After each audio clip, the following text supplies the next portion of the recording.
Assalamualaikum dan salam sejahtera kepada Dr. Aswati. Kami merupakan kumpulan tutorial Rabu 11 hingga 12 tengah hari. Baiklah, saya Ira Natasha merupakan wakil yang akan memperkenalkan ahli kumpulan kami untuk pembentangan interpretasi bahan batu mengajar yang terdiri daripada 3 orang ahli termasuk saya sendiri iaitu Nur Ira Natasha binti Jasmadi, kad matrik 151775, seterusnya saudari Nur Anita binti Mamat, kad matrik 152081 dan yang terakhir saudari Nur Fatih Adila binti Muhammad Sabri, kad matrik 152205.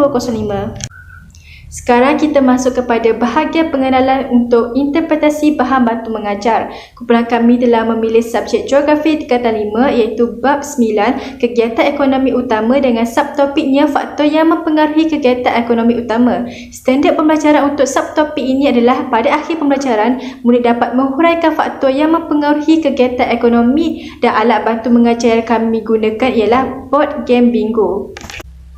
Seterusnya, tujuan bahan batu mengajar. Terdapat beberapa tujuan bahan batu mengajar, antaranya yang pertama iaitu bertujuan untuk mewujudkan minat murid terhadap sesuatu pembelajaran.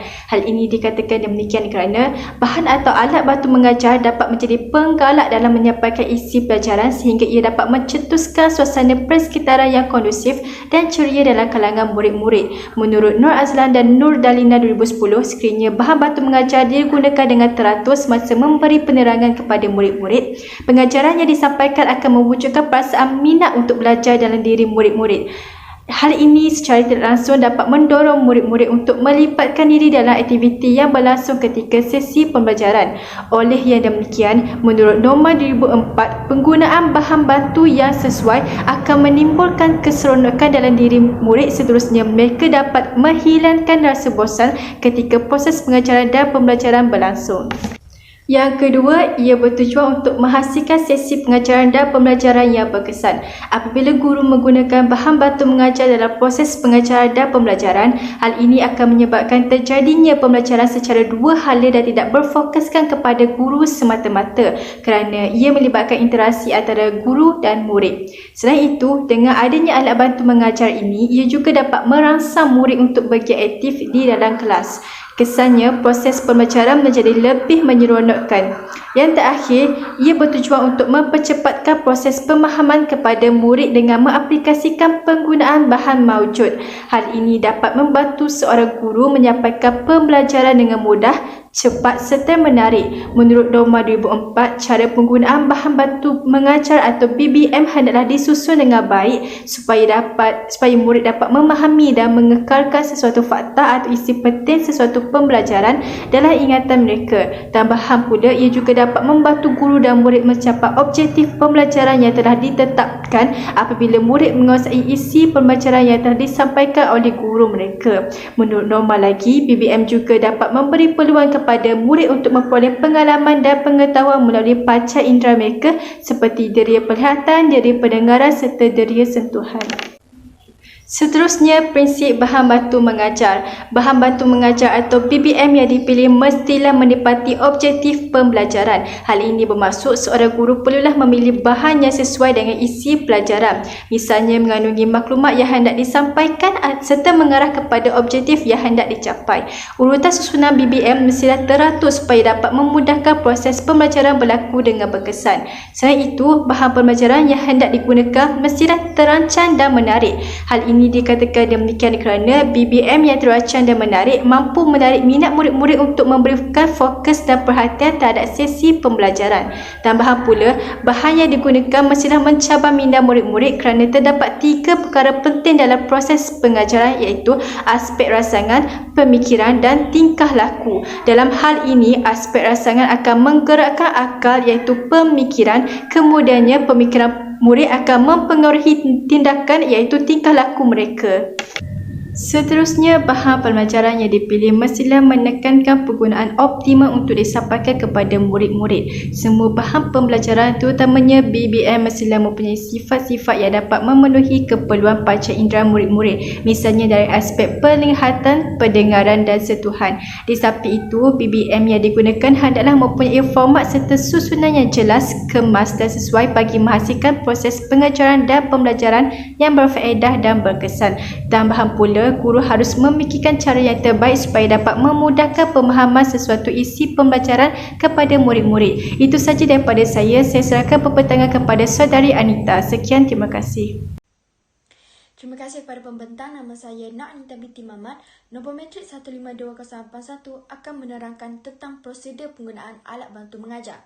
Terdapat 3 prosedur iaitu sebelum, semasa dan selepas menggunakan ABM.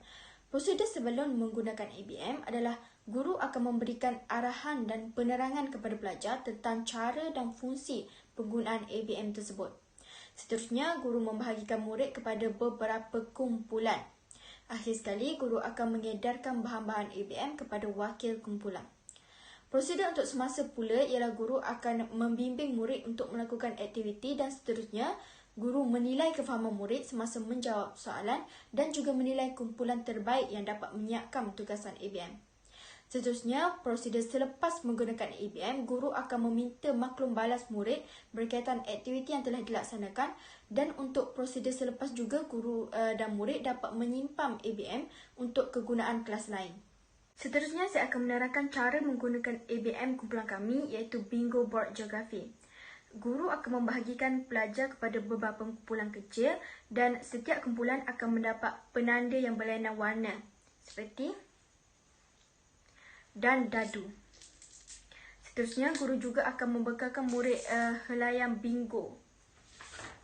Setiap kumpulan perlu melengkapkan garisan sama ada secara melintang, menegat dan sebagainya asalkan dapat membuat garisan lurus.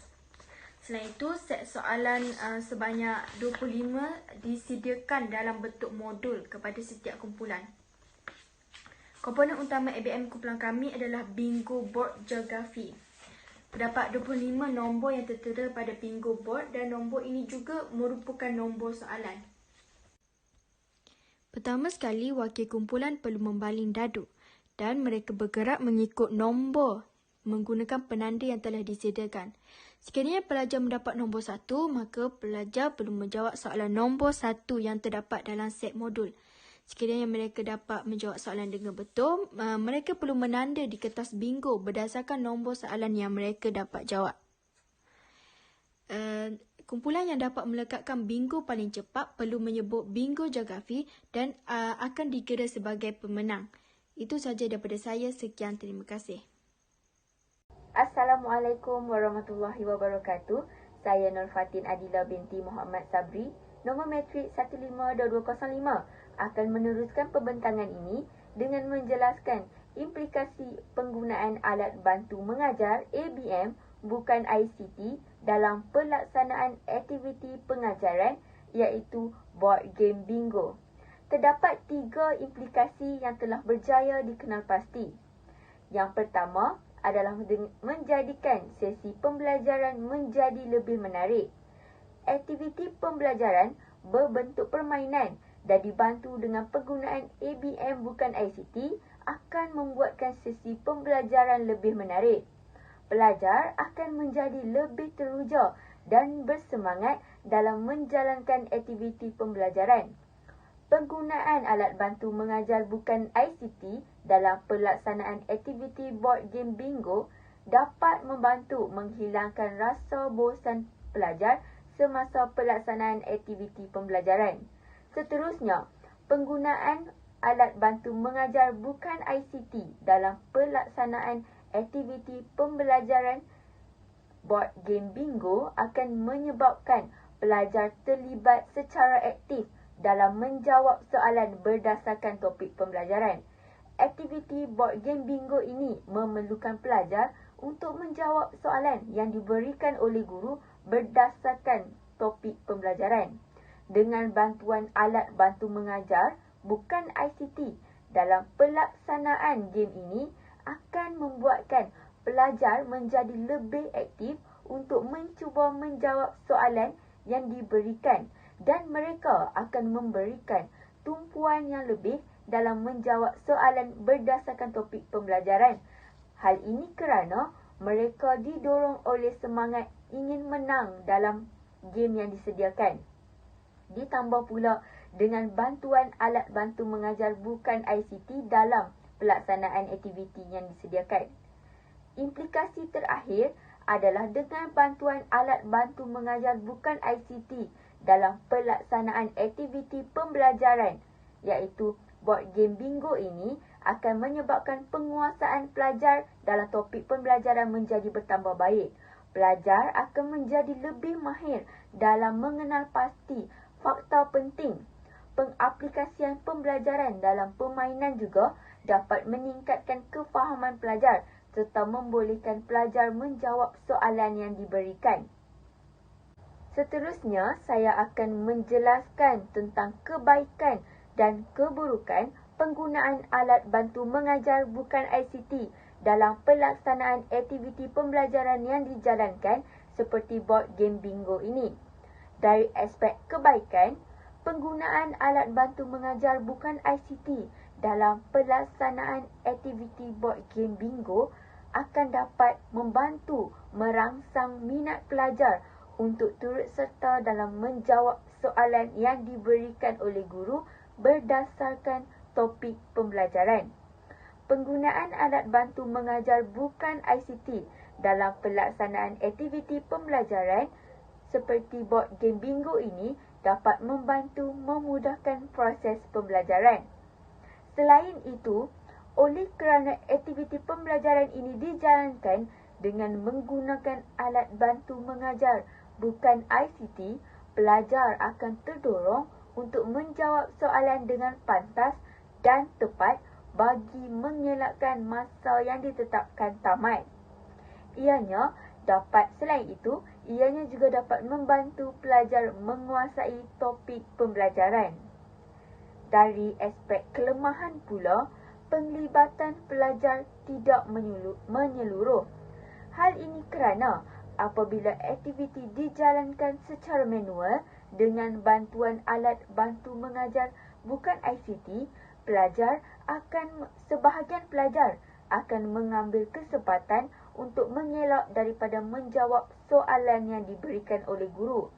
Selain itu, penggunaan alat bantu mengajar bukan ICT dalam pelaksanaan aktiviti ini akan menyebabkan penilaian guru terhadap penguasaan pelajar terhadap topik pembelajaran adalah terhad dan tidak menyeluruh. Pelaksanaan aktiviti dengan bantuan alat bantu mengajar bukan ICT juga yang tidak sistematik akan menyebabkan pelaksanaan aktiviti mengambil masa yang lama.